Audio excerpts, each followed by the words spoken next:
दोस्तों, स्वागत है हमारे चैनल में। अगर आप अच्छे और ज्ञानवर्धक किस्सों के शौकीन हैं, तो इस वीडियो को लाइक करें और हमारे चैनल को सब्सक्राइब करना न भूलें, ताकि आपको ऐसे ही और भी दिलचस्प कहानियां मिलती रहें।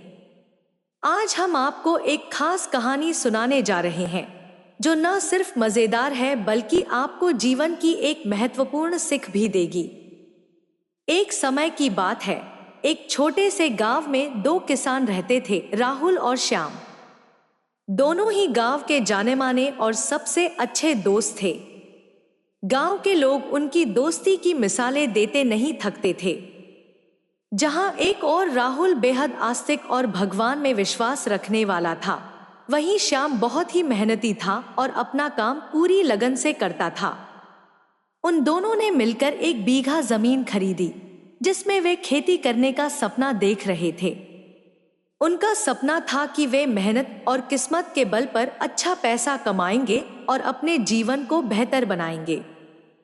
श्याम ने अपने मित्र राहुल से कहा, राहुल भाई, अगर हम दोनों मिलकर मेहनत करें तो हमारी फसल बहुत अच्छी होगी। हम गांव के सबसे बड़े किसान बन सकते हैं। राहुल ने सहमति में सिर हिलाते हुए कहा, हाँ भाई, लेकिन ऊपर वाले की मर्जी के बिना तो कुछ भी नहीं होता। अगर भगवान चाहेंगे तो हमें अच्छी फसल जरूर मिलेगी। श्याम ने अपनी मेहनत की शुरुआत कर दी। वह दिन रात खेत में काम करने लगा, कभी मिट्टी खोदता, कभी घास काटता और फिर बीज बोने की तैयारी करता। दूसरी ओर राहुल ने ज्यादा कुछ नहीं किया। उसका मानना था कि मेहनत करने से ज्यादा जरूरी है भगवान का आशीर्वाद। वह हर रोज मंदिर जाकर प्रार्थना करता, ताकि भगवान उसकी फसल को सफल बनाए। दिन बीतते गए, मौसम बदलते गए और जल्द ही खेतों में हरी भरी फसल उगाई। श्याम की मेहनत रंग लाई और राहुल ने इसे भगवान का आशीर्वाद मान लिया। देखो श्याम भाई, भगवान ने हमारी फसल को कितना अच्छा बना दिया है, राहुल ने कहा। श्याम ने कुछ नहीं कहा, बस अपने काम में लगा रहा। कुछ महीनों बाद फसल पूरी तरह पक चुकी थी और अब उसे बेचने का समय आ गया था। जब दोनों मित्रों ने फसल बेची तो उन्हें बहुत मुनाफा हुआ। लेकिन अब असली समस्या शुरू हुई, मुनाफे के बंटवारे की। राहुल ने कहा, श्याम भाई, भगवान के आशीर्वाद से हमें इतना मुनाफा हुआ है, क्यों न अब इसका बंटवारा कर लें? श्याम ने जवाब दिया, हाँ, बंटवारा तो जरूरी है, लेकिन जमीन पर बीज बोने से लेकर फसल काटने तक सारी मेहनत मैंने की है, तो मुझे ज्यादा हिस्सा मिलना चाहिए। राहुल ने इस पर आपत्ति जताई, मैंने भी मंदिर जाकर भगवान से प्रार्थना की थी। उनके आशीर्वाद के बिना क्या ये सब संभव था? इसलिए मुझे भी बराबर हिस्सा मिलना चाहिए, या शायद ज्यादा। दोनों में बहस शुरू हो गई और बात झगड़े तक पहुंच गई। गांव के मुखिया को इस विवाद के बारे में पता चला। वह दोनों को बुलाकर बोले, देखो, तुम दोनों ही मेरे प्रिय हो, इसलिए मैं तुम्हें एक चुनौती दूंगा। जो इस चुनौती को पूरा करेगा वही मुनाफे का बड़ा हिस्सा पाएगा। दोनों ने सहमति जताई।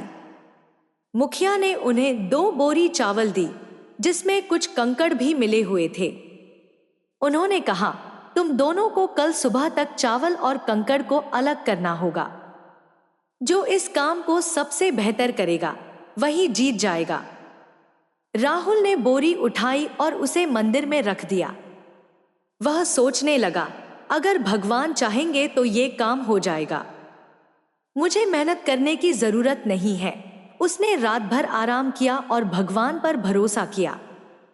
दूसरी ओर श्याम ने दीपक जलाया और पूरी रात चावल और कंकड़ को अलग करता रहा।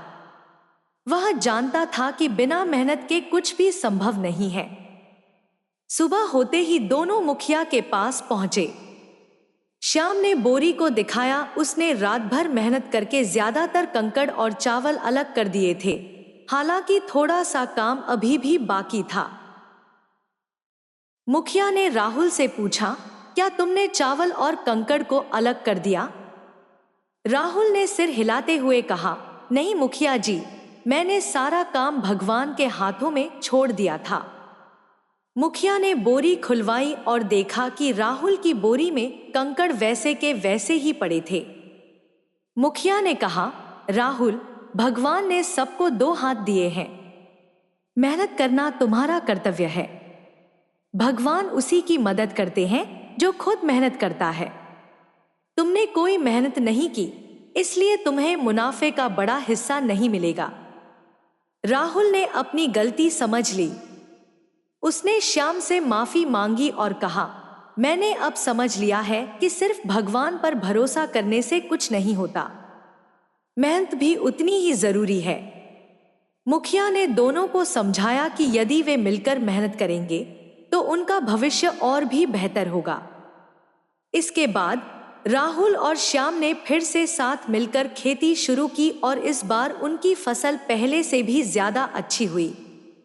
उन दोनों ने समझ लिया कि मेहनत और आस्था दोनों ही जरूरी हैं, लेकिन बिना मेहनत के भगवान भी कुछ नहीं कर सकते। इस कहानी से हमें यह सीखने को मिलता है कि मेहनत के बिना कुछ भी संभव नहीं है। भगवान उसी का साथ देते हैं जो खुद अपना काम करने में विश्वास रखते हैं। अगर आप इस कहानी से कुछ सीख पाए हैं तो कृपया इस वीडियो को लाइक करें और हमारे चैनल को सब्सक्राइब करना न भूलें। कमेंट में हमें बताइए कि आप कहां से हैं और आपको इस कहानी से क्या सीख मिली।